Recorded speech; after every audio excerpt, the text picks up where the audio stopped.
Got it. Today's Yeah, guest, perfect. perfect, awesome. Today's guest at the Rock House is OD Winters. OD hit the stage with his band here in Perth with Crash Rat and has since moved on to Street Creature. OD's got some exciting stuff that's happening, particularly with his clothing line. OD, welcome to the Rock House. How's things going, mate? Yeah, very good. Thanks for having me. Looking forward to the interview. Yeah, fantastic. OD, you were born in Sydney but moved over to Bunbury at an early age. Is that right? I was born in Campbelltown, Sydney, back in Yep. '92, and I'm an army brat, so my dad was in the army, so I travelled around. I actually went to 11 schools, so I've 11. pretty much, yeah, you name it, I've lived there. But yeah, in terms of Bunbury, it's not really anywhere that I've ever sort of lived apart from with the band Crash Rat. That's actually kind of a later part of my life, the whole Bunbury side of things. I'm actually a Kalgoorlie boy, so yeah. Mate, I was speaking to someone from Cal the other day. It's very hard to see many rock stars staying in Kalgoorlie. Yeah, I tell you one thing I will say about Kalgoorlie is the skating scene, which is sort of something that I hold pretty close to myself, is always has been very strong. But yeah, in terms of a musical outlet, it was pretty few and far between there. So Yeah. Yeah. So we'll get to the music part, but you're a bit of a skater as well. yeah, I love me skating and I love my footy as well. I played footy at If- quite at a high level. I played state for New South Wales in the footy as well. So yeah, AFL or rugby? yeah, Aussie rules. Yeah, yeah. Oh, fantastic. Fantastic. Hmm. The Dockers aren't calling your way at the moment, mate. No, mate, I wouldn't answer the phone if they called. Who would you answer the phone for then? Mate, if the Eagles wanted me to sit in the pocket right now, I'd give it a crack. Probably wouldn't be doing too bad, I reckon. Mate, yes, I reckon I could sit in the pocket and just handball it over to a lazy OD goal there too, I reckon, mate, the way the Eagles are going. But anyway, let's get back Yeah. to the music. In 2013, you and a few of the local Bunbury boys got together and formed Crash Rat. How did that happen? How did you get Uh, together? it came from, I was living in the UK in 2012, moved back to Australia and sort of with my tail between my legs. And my old girl was living in Bunbury at the time. And so I sort of naturally landed on mum's couch. And I had this, yeah, I had a hunger to be in a band again after the UK and all that. And yeah, I met a guy called Taz, the drummer in Crash Rat, who's still the drummer now. Yeah, And it was just me and him for, God, must have been 6 months, just sort of messing around and just sort of talking about it. It was always just a thing of us talking, you know. I don't think anyone ever believed we were actually going to do it. You know, no one believed that we could put a beer down long enough to sort of get anything going. So we eventually we did. We just went to cash converters, and I don't know, Taz traded in some car parts or something, and you know, we got some money and bought some instruments, and we took it from there. And then yeah, the other guys sort of fell in bits and pieces along the way as well. So nice, nice. yeah, So, looking at your Facebook page, Crash Rat is described as Bunbury. I'm reading this from a paper because I reckon it's just the best intro ever. Bunbury beer drinkers who sometimes play glam rock or metal. yeah, yeah. So it started definitely sort of in that glam. We were aiming towards that glam sort of side of things.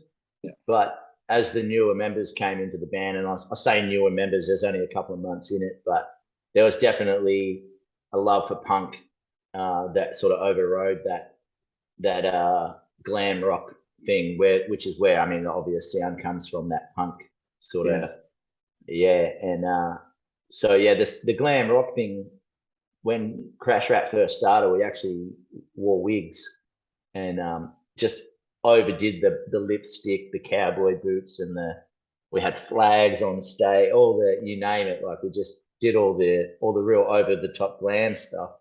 But it was more just to get our name out there, you know. It wasn't. It was always done tongue in cheek, you know. I think from an outsider's perspective, especially in Bunbury with such a punk rock scene, it was always seen as a bit over the top and like, what the hell, are these guys serious? You know, I think if you didn't know us, you thought we were serious about it, but it was all done tongue in cheek. And we used to laugh at ourselves about it, we would, with the stage theatrics and stuff like that, we would do it almost ironically, you know what I mean? But also doing it, trying to do it justice, because that is music that we grew up loving as well. Yeah, definitely. So when you and Taz formed the band, was there anyone or any other artists that you drew inspiration from? At the time, Kiss and Motley Crue did they just came on that joint tour together. I think Yeah. Black Star Riders did the Thin Lizzy thing beneath it. And They I did think indeed. that was, yeah, that definitely kick-started. I think the next week Crash Rat was formed after that. Like, that's when we were like, nah, this is something we need to do. Like, so. Did you make the trip up from Bunbury to see that gig at RAC Arena, as it's known now? Yeah, I think I would have been back in the country for about 3 or 4 weeks, and I didn't know a soul in Bunbury. And yeah, I didn't even really know Taz then. I'd met him once or twice before, because he's actually a friend of my older brother. And so I went it alone, and one of my mates from Kalgoorlie came down to meet me. I ended up running into two friends. Well, I didn't know them at the time, but two guys that had flown over from Melbourne, who I've stayed in contact with ever since, and they actually put us on a show in Melbourne this year with their band. So wow, yeah. So that show is pretty important for me. That is definitely something I could say is a big staple in why I'm still doing it. Yeah, Tommy Lee's solo that night was just insane. Yeah, and I just after that, after the end of the Kiss, I don't think I remember anything of the rest of that night. So must have been a good night, man. yeah, they always are, aren't they? You know, the ones you can't remember. So. Yeah, I don't remember too much either. But anyway, 2014, the first EP come out under the Crash Rat banner, Dumpsterkin. What was the feeling like amongst the band then? Because that would have been pretty big, you know, a bunch of guys from Bunbury getting together. Wow, your EP's out. So the EP, we recorded all ourselves. I mean, you can tell that by the. I mean, I don't even think that EP is available online. There's only. I'm struggling to find it. Where can I find it? Maybe on SoundCloud if you're lucky. I don't know, but I remember sitting myself, Patrick or Paddy, or we used to call him Double Denim Phoenix, Taz, or the guys in the band anyway. We're all sitting around, and the night before we released it, we were cutting. We had printed out this massive bit of paper, like the size of a carpet, of all the stencil of the album, and we were cutting them out with stencil knives and putting them into the actual CD packets, and then printing onto the CD, and then pressing it all together to make an actual CD thing. So that was a very it was very basic release, but it was also kind of cool in that aspect, you know, like and the CDs are all numbered. So if you do actually own that CD, you own, and it says, I think it's one of 50. There was 50 ever released, maybe 100. Okay. And so if you own that, there's no more out there. If anyone has got it, I'd love to see it, because I don't own a copy myself. So there you go, guys. Please get in contact with OD if you have a copy. Free signature on your way, OD. I believe they're all signed. I might be wrong, but I think that's how cocksure we were of it, that we would sign them. Awesome work. 2015, you talk about that real punk vibe that the band had, and I think the next EP, Rebel Youth, it really stood out with that punk influence, particularly with the lead track, Rebel Youth. It's just in your face, pure punk. What was the go there? What was happening? Was that the sound you were trying to portray? Well, that and I guess I'm doing myself a slight injustice now, but that was all I could do on the guitar at the time. Like that was where I'd learned. I grew up. I mean, I'm a massive. My favorite bands growing up were Hanoi Rocks and Kiss, but I also, through obviously skating and the surf avenue that I sort of grew up around, punk was a big thing, and Rancid and the Transplants. Suicidal Tendencies would have to be in there. all that sort of stuff. Yeah, and I mean that was easy enough to play. So that's just how I wrote. I actually wrote the guitar to that first Yeah. to Rebel Youth One, and Doyle, the guitarist, he actually and Stevie, they were like, well, that's actually if you play that chord, man, you don't actually have to do that in the power chord. We can do this instead, and they actually changed it um, so that it's the same notes, but played a lot cleverer than how I played it. So Yeah. but the inspiration behind that was I actually wanted to write a concept album. So the whole concept of is the rebel youth taking over the city and sort of bringing it down, and that was kind of also inspired by Ride and Everyone by Crash Diet, which is a Swedish band that I was right into. Crash Diet, another great band. Yeah. So that was kind of based on that Rest in Sleaze sort of era of Crash Diet. Yeah, it's interesting because Rebel Youth 1 kicks off that EP, but Rebel Youth 2 closes it, and that's probably more of a metal take. Yeah, so we were lucky. We had Doyle, who was a very good punk guitarist, but we also had Stevie, who is an incredible metal guitarist. I mean, and that's not taken away from Doyle because Doyle is extremely good at guitar, but Stevie had a lot of that sort of more melodic stuff in his back pocket. Yeah. So I guess that was kind of Crash Rat was just whatever we can do to make a song, we'll do it. Mate, the album has got some other classic tracks on there. Still Your Love, Rest in Sleaze, a personal favourite. What's Rest in Sleaze? What's going on there? I'm not ready to rest in sleep. Man, you're going back so far. I'm trying to remember them. But, God, we're talking nearly 10 years ago, man. Yeah, it's really crazy. Yeah. I'm not ready to rest in sleeves. I'd rather die on my feet before I live on my knees. I think it was that was my way of saying like, no, I'm in this punk scene and everybody wants us to be punk and you have to fit in, and I refuse to do that. Like that's why we kept the wigs for so long until our hair grew, but we would still force our way onto these shows.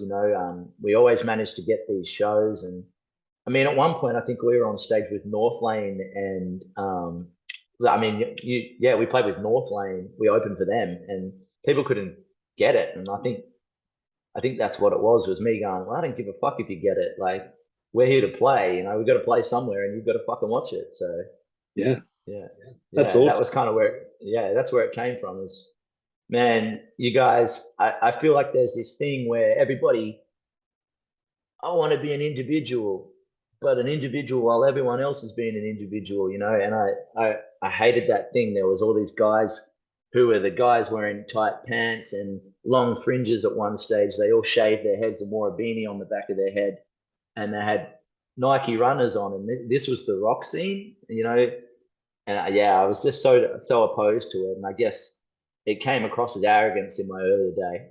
To be honest, I think people definitely picked it up as arrogance, whereas I was just trying to stay true to my speak true to power, if you will. It's really interesting because when I was looking at this EP, Rest in Sleaze is the one thing that I went back to, and I get that sentiment that keep the rock alive to the extent. And this will make you laugh. I went and got my leather jacket out from when I was a 21-year-old. It's still got tassels down to there, and yes. Fortunately, I don't fit in it anymore. But anyway, that's another story. there's a really cool thing with tassels in Dumb and Dumber when he's got the tassel jacket on and he's like walking. I used to do it, man. I used to do it. I love that, man. I'd still wear it today. Oh, mate, I would if I could, but a couple of kilos need to go before I fit back in there. Let's move back on. Zombie Girl was probably a sign of things to come, I'd say, because Zombie Girl sounds really much like some of the stuff that you're doing currently.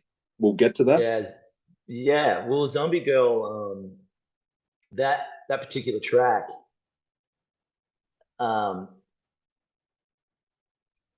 it was definitely based around sort of like a Rob Zombie type deal. Again, that's just what Crash Rat was. It was always a mixing. I shouldn't say was. I keep saying was. It's just been a while. But I can confirm we are still a band. Perfect. Perfect. But the the thing was, we listened to so much, and there was 5 people in that band. You're going to get 5 different sort of mixes, and Taz definitely has that bombastic style, that boom, ba, ba, ba, boom, ba, ba, ba. And it just kind of wrote itself. Yeah, dead gorgeous, dead cute. If my love was a target, then my heart you'd shoot. I don't know. I don't know what it's about, but it seems to be a common theme in my music. It's always about some dead chick. So I don't know. I don't know where it comes from, and it's not for any particular reason. But yeah, I mean, that was a great track. It's actually one that we stopped playing live for a while due to other songs coming in. Yeah. But when we went back and played it, I think we may have done it as a teaser on the Savage Animal release. And we played it again. We're like, why did we ever stop playing that song? It's just bloody good. So right. Yeah.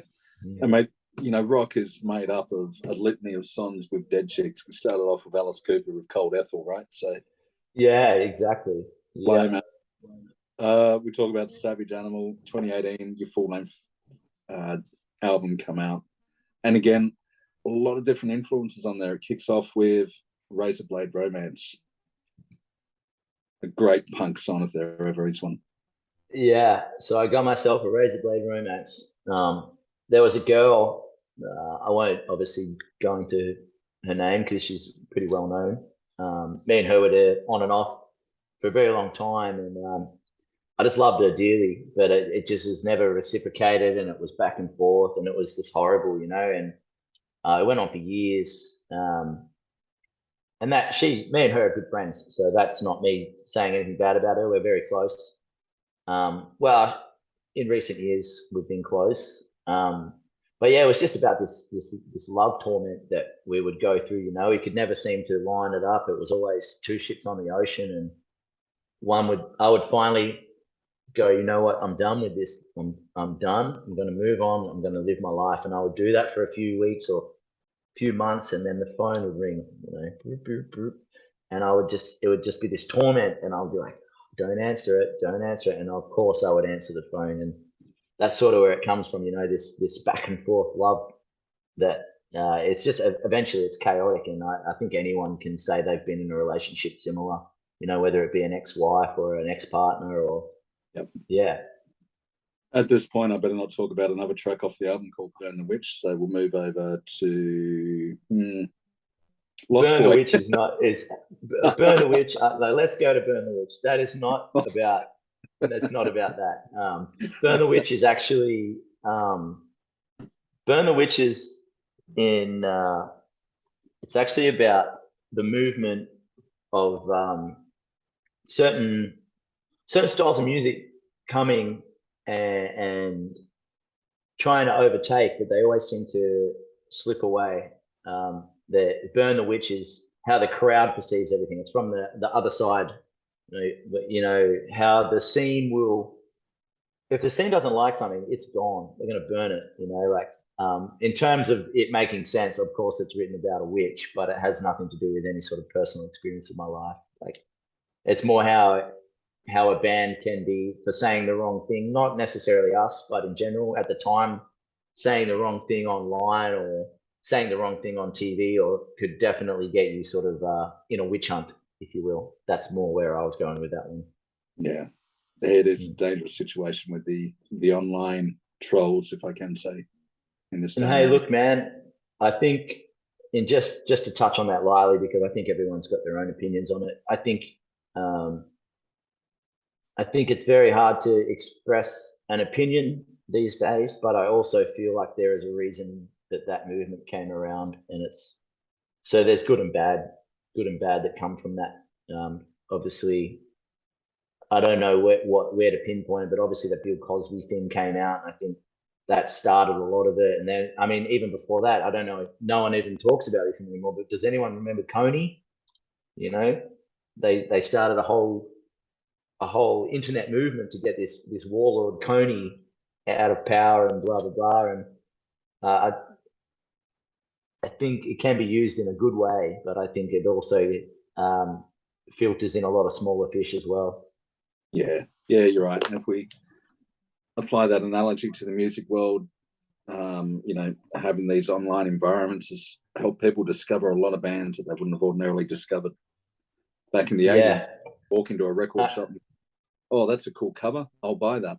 But now you can just 2 clicks and you can hear a whole, catalogue of a band.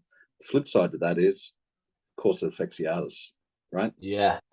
Well, I think too, with this whole movement, the half the time I read online, oh, this person said this, and I don't even know who they are. Of course, I'm going to click on it. And now I'm fucking fully educated on who he is, and I've bought his shit. I'm listening to it, and I'm like, whether I like it or not, I've done him a favor because he fucking shot his mouth off in a TV interview, Yeah. So who knows, man? It's a confusing time to be alive, and hopefully it gets better, but hopefully it doesn't mean that we put things that need to be in the light back in the dark.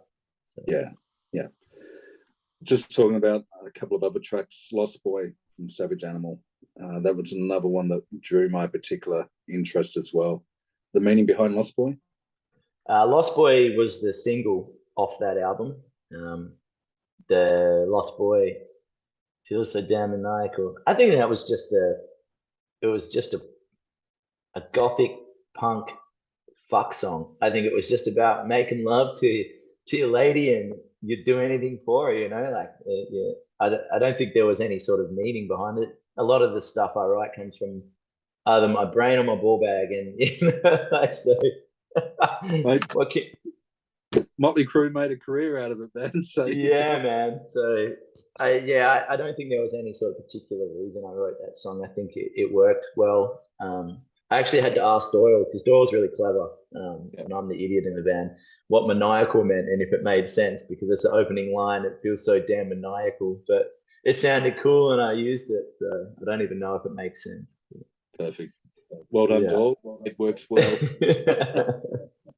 So that was 2018. The band must have been on a high then. You mentioned that you've opened up for North Lane and bands like that. What was the feeling amongst the band at this point? Yeah, pretty good, and it only got better from there. North Lane was just one. We played with so many great bands, and we took it for granted. If I'm honest, I took it for granted. I didn't, because I was so sleaze rock, and old school rock and roll, and speak true to power, and all that shit that I just thought was how you're supposed to behave as a young person.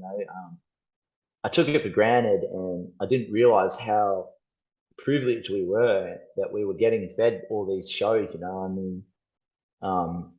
It actually took a little bit of a lull after Savage Animal came out for me to realize, like, this doesn't happen for no reason. It happens because you make it happen for yourself, and it's hard work, and you shouldn't get ahead of yourself, and you shouldn't take things for granted, because there was sort of a 3 or 4 month period after the Savage Animal came out where we weren't getting nothing. We were getting and the release of Savage Animal was huge. I mean, we played it at the Prince of Wales, and I was like, yeah, this is it. I think we've finally done something here, and it just went quiet after that for a little while. So I took it for granted big time.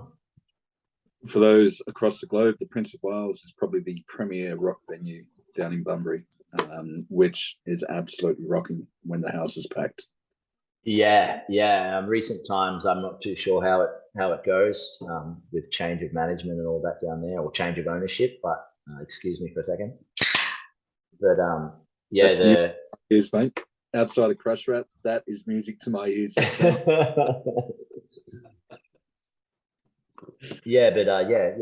like you said, it was. I mean, it probably still is a premier music venue. In recent times, I've played there a few times with the band Street Creature that we'll mention later, and it's been just as good. But there's definitely a shift of atmosphere there now. Yeah. Okay. You're on a high in 2018.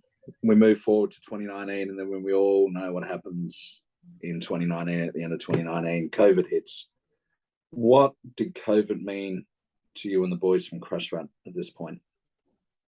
With the Well, lockdowns that were happening, how so did it affect you guys? what happened with Crash Rat in 2018? Probably played 10 or 11 shows that year, decent ones. 2019 came, and I actually went on a trip around the world. So I was gone for about 9 months. I traveled to about 30 or 33 countries or something in that time.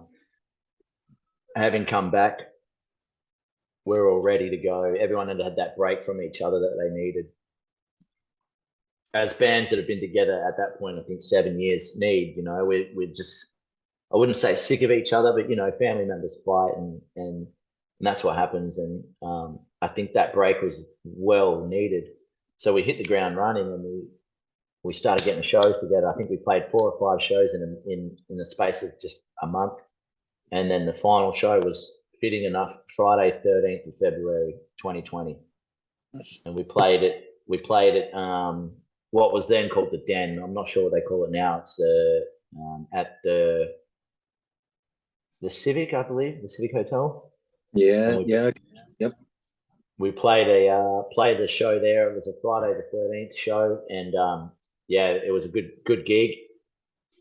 And that the ball was rolling. We were ready to release this new music that you're talking about that's on our page, and we were ready to have that conversation about where we were going to head directors as a band, and where the head's going to get shaved, and where we're going to go in the punk direction. There was definitely a time for change. Anyway, the next day, I believe that was it. They closed all venues, and Crash Rat lay dormant for 2 years. Yeah, wow. You're right. We mentioned that Facebook post on the Crash Rat page. You did make that post in 2020 saying new music is coming, look out. But tough times for music around the world at that point. Yeah, and it is sad, and I can sit here and I speak with my girlfriend a lot about Crash Rat, and how it sits with me about where it's hit such a brick wall and all that, but there's no hard feelings in it, and it has nothing to do with personal grievances or anything between anyone in the band. It's just one of them things, when Crash Rat played that last show, I was 27 years old. I'm 30 now.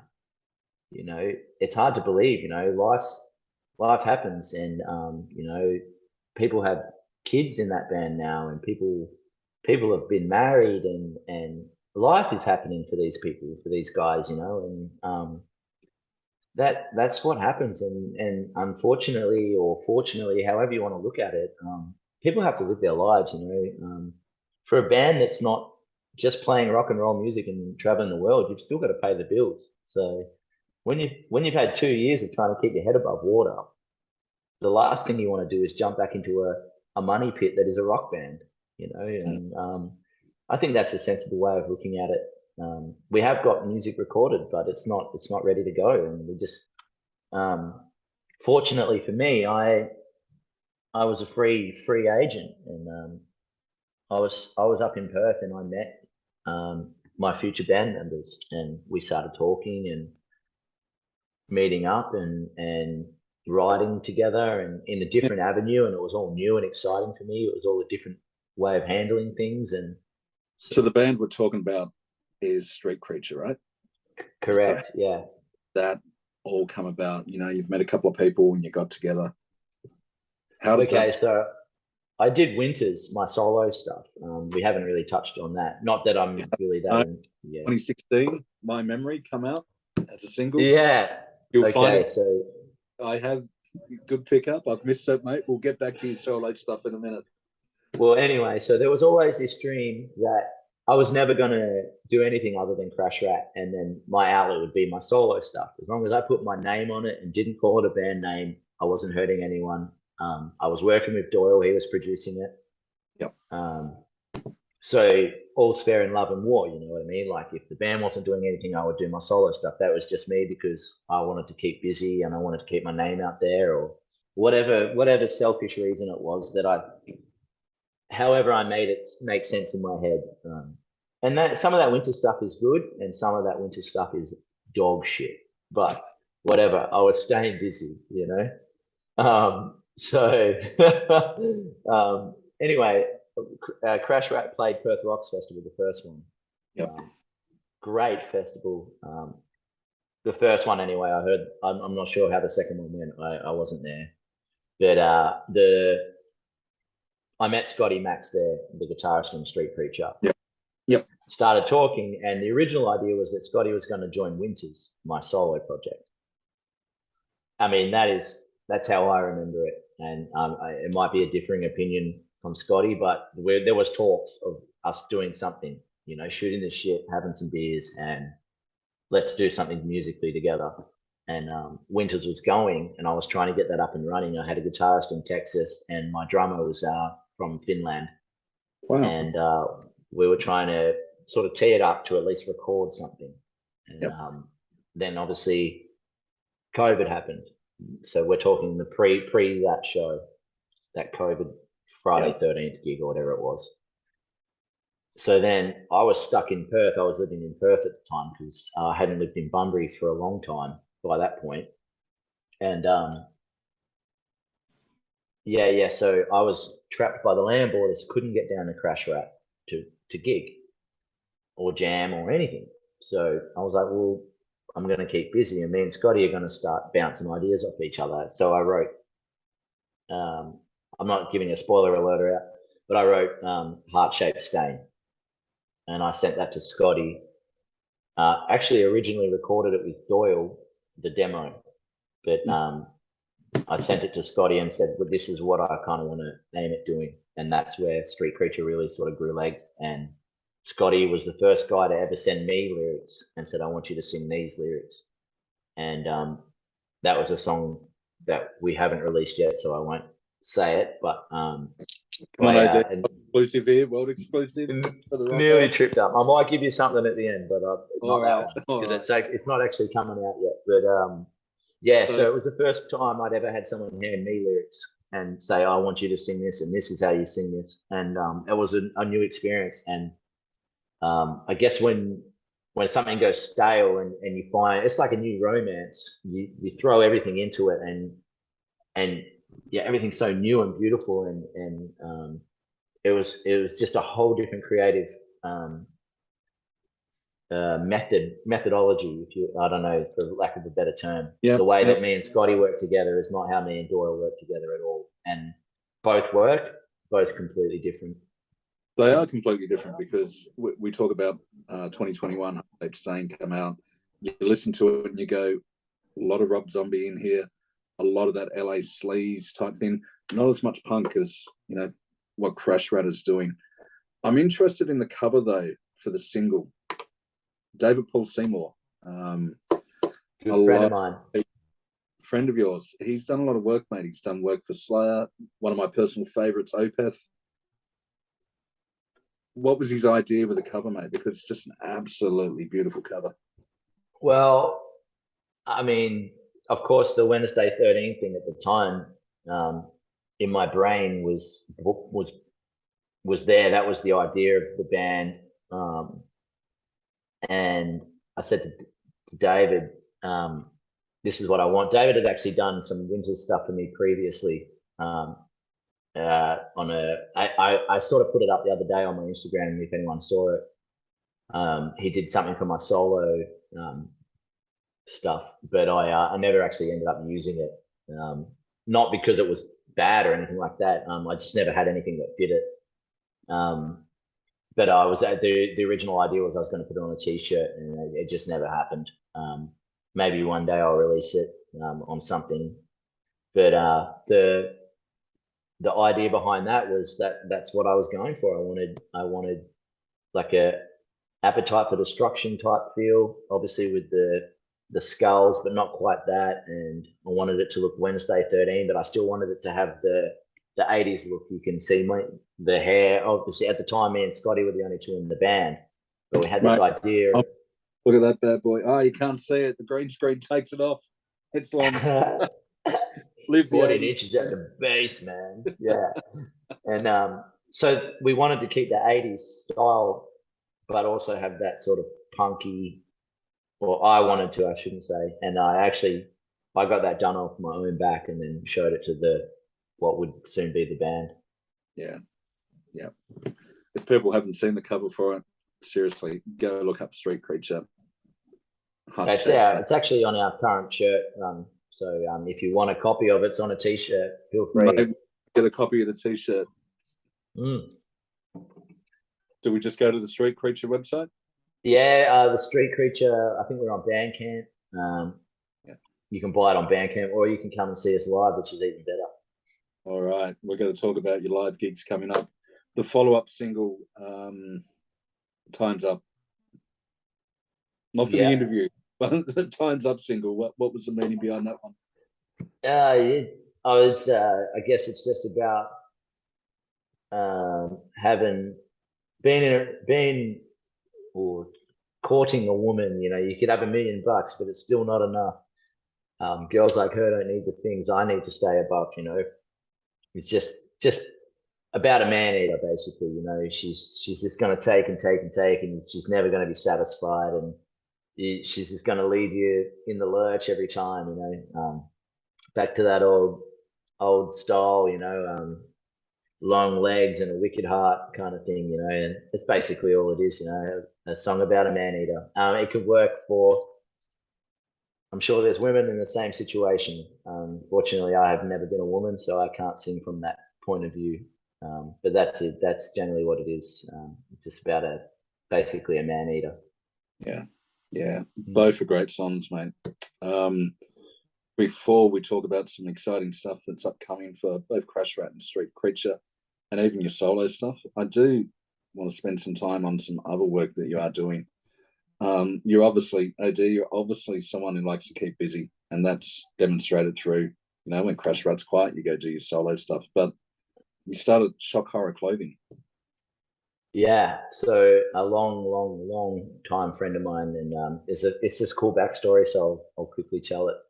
When I was growing up in Kalgoorlie, I met a guy at TAFE during my apprenticeship who was a bit older than me, but we had something in common, that he was from New South Wales as well as myself. Yep. And so he used to be we bonded through skateboarding first, but through injury or whatever, he couldn't really skate a lot. But he used to always sort of, I don't know, he was always just really nice to me. You know, he looked after me, and he used to be the guy that I would call when we couldn't get booze because we were underage. So he would come and buy us the carton and give it to us behind the back of Hannon's IGA. Don't get any ideas. Yeah, no ideas, and I'm not condoning any underage drinking. We're talking about the old days. Things were different back then. Oh, things were different. Yeah.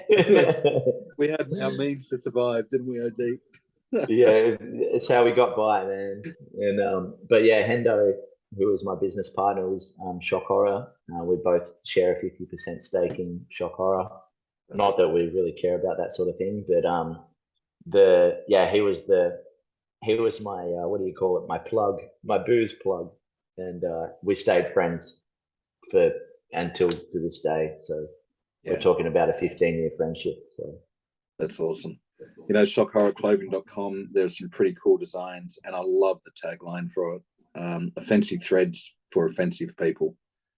The boss of the Rock House, mate, she wants to know when she's getting her free samples. So I'll leave you. Oh, well, yeah, just flick us an address and there'll be a box on your doorstep. Let us know. We're always happy to send it out to anyone who wants to wear it, and who can put it on a platform such as this one. So yeah, mate, maybe after this I'll just flick it somewhere I can send it to, and it'll be there, mate. All good, mate. As I said, look, please go on to shockhorrorclothing.com. There's some pretty cool designs there. I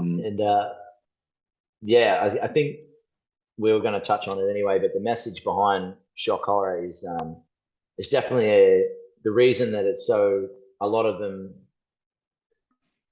the designs are abrasive and they seem kind of droll or rash. It's to start a conversation, and exactly. There's too many of people, our brothers and sisters, not only in our rock and roll scene, but in general, just just going through shit silently, and unfortunately, too many people taking the wrong path. And I didn't want to touch on it too much because I don't feel that it's necessary to sell my product or anything. But the original bass player in Crash Rat actually took his own life, and he was only in the band for a very short time, but he was still in our band. And if there had been, if he had known that he could have spoken out and Yeah. and put his hand up and said, "I need help," I guarantee you there would have been 10, 50 people in line that were willing to have an ear and listen. And I think it doesn't just affect men, which I believe, how I feel is it's sort of it gets a lot portrayed that way, but women suffer too. Men, women. I don't want to. I'm trying not to sound out of my depth, but however you identify, it still affects you. It Hence, does. we have the shirts that support gay as fuck or anything like that. Dead inside, casket case. It is up front and in your face, but it is that way for a reason. So. OD, if I can say, I did spend some time looking at the website, and your intent is absolutely magic. Whilst it is offensive threads for offensive people, it's there to start a conversation because we don't have the conversation for those people in need. And mate, the vision of this wonderful partnership that you have is to help people who are struggling with this depression or mental health. So, mate, if the t-shirt and the series of other apparel just helps one person, mate, that's a job well done in my mind. So all balls to you, mate, for just such a beautiful concept. Thank you. Yeah, thanks. We appreciate it, and yeah, we're always looking to jump on board with anyone who wants to put an event on for that reason. And yeah, we're not really looking to make a buck with it. It doesn't really cost us a lot to run. Yeah. It's more about getting it out there and just getting that message out there. We actually receive messages on our Facebook daily from people asking to chat. And a lot of the time it's not even in English, so we have to go through Google Translate and stuff. But the fact that it's getting out to people in South America and in Europe, and the fact that it just takes a matter of myself or Hendo just replying through Google Translate, just saying we're here, we're listening. That means that it's working, and that's all we really care about. So. My hats off to you. That's wonderful. So all the best with getting that clothing and the wonderful designs out there. Because again, if it starts a conversation, it's a job well done. Thank you. Appreciate it. OD, you've had a great career to date, but there's still some exciting stuff coming up. Tell me, what's next on the Crash Rat scene? I'll say, okay, with Crash Rat, I think at least a couple of singles will be released in the next 12 months. Obviously, next year's 10 years, we'd love to play a few shows. Yeah. An anniversary show has to happen, of course, but it's still just talks and nothing's in cement. And I don't want to give too much away, but the boys in Crash Rat and we chat every day. It's never changed. It's been the same for 10 years prior to Crash Rat and onwards. We're not just a band. We've always been friends. We've been best men at each other's weddings, and we've been there when babies were born. And it's not just, there's lives that need to be lived, like I said. And where my heart sits with it is I would love to see it continue. Sure. And I believe everyone else is in the same boat, but it's just a matter of when. But next year's 10 years, it would be wonderful to see something happen. Mate, that'd be awesome. Let us know when any dates are firmed up, because we'll share it on our socials as well. Absolutely. Mate, being a fan of the glam scene, the LA sleaze movement, I'm also interested in what's going on with Street Preacher. There's a hidden single there somewhere. No. All right. I mean, it's no. I don't think it's a secret, and I don't think the boys will mind me saying we've got an EP coming, Oh, wow. um, fully recorded, ready to go. Nice. It's being mastered at the moment um, with the guy who mastered both the other tracks. Paul Lovis does a great job. We recorded it at Hammer Space with Troy Naverman. Yep. For those who aren't familiar with Troy's work, he did Ragdoll's album, Okay. their last album. He did Dan Britton's Heavy Metal Poisoning, a good friend of mine, Dan Britton, a fellow Bunbury man. Wow, see, look at me claiming Bunbury now. Yeah, yeah. Yeah, a couple of beers and the bicycle's being spun, No, but a good friend of mine, Dan. I actually did some backing tracks on that album myself. That's how I got to know Troy. Yep. But yeah, we love working with Troy, and he does great work. And I mean, Ash or Dash, Ash Miles' band Dash. Yeah, he's done them as well. So there's plenty of good work that he's done. And I mean, I'm just touching the surface. He's worked with far bigger artists than us. And, yeah. Any planned dates for the release of the Street Creature EP, mate? All right, one more little. Oh, bit here of, we go. a little bit of cheese. Exclusive here, mate. Yeah, no. There will be a couple of singles in the next, I dare say, month or two, with a couple of videos as well. Look at that. And yeah. I mean, we've just come back from our Aussie Australian tour. Yep. So I dare say there's talks already of later this year, a couple more Eastern shows. Nice. And definitely international touring next year. So, but that's all. That's where I'll leave it. Big plans ahead. Let's leave it there. But I will ask the EP, what formats has it been released on? Where can we find it when it's released? I would like to see it on all hard copies. But obviously, I'd like to see it on tape, CD, and record. That would be my preference. I'm part of the vinyl resurgence. Let me know, mate, because I've got the funds ready for the vinyl. But cassette, what's happening with cassettes? It's coming back.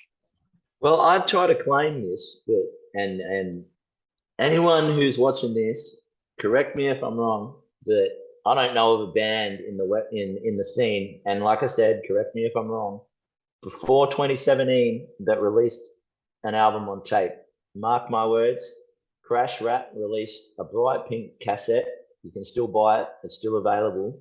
I don't know anyone that was doing it before that, obviously, prior to the resurgence. Yeah, I can't think of anyone. But if you're going to release a cassette, mate, it needs to come with a free pen so you can wind the old spool back up. Yeah, myself and the boys in Crash Rat, we were talking about that tape for years, laughing about it, and then all of a sudden we had bright fluoro pink cassettes and fully printed, fully done, and I didn't know anyone at the time that was doing it, but geez, it's come back. Yeah. Look, it certainly has. Look, I will ask one final question, but for your fans out there, keep an eye on the Street Creature Facebook page, the Crash Rat Facebook page as well. Get on Bandcamp, follow both acts there. The good thing about Bandcamp is the money goes back to the artist rather than some other conglomerate overseas. My final question, mate, you've been in the industry, coming up 10 years now. For someone who is looking at entering the industry, what's your one bit of advice you can give them? My one bit of advice: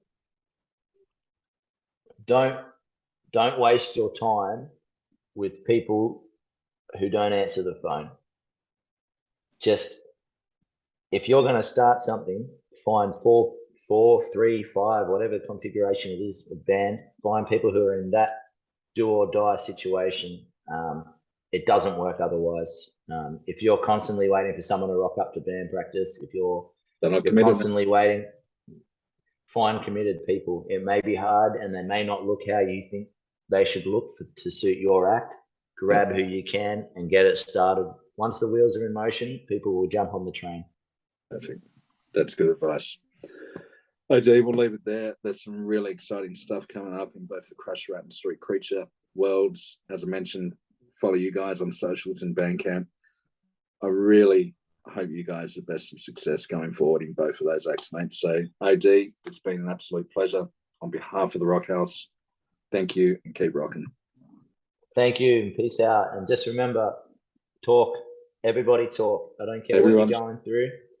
Everybody's here, and I'm sure there's someone that'll listen. And if they won't listen, message me. I'll listen. All right. Mate, Thank beautiful, you. beautiful words. Thank you. Take care, buddy. All right, mate.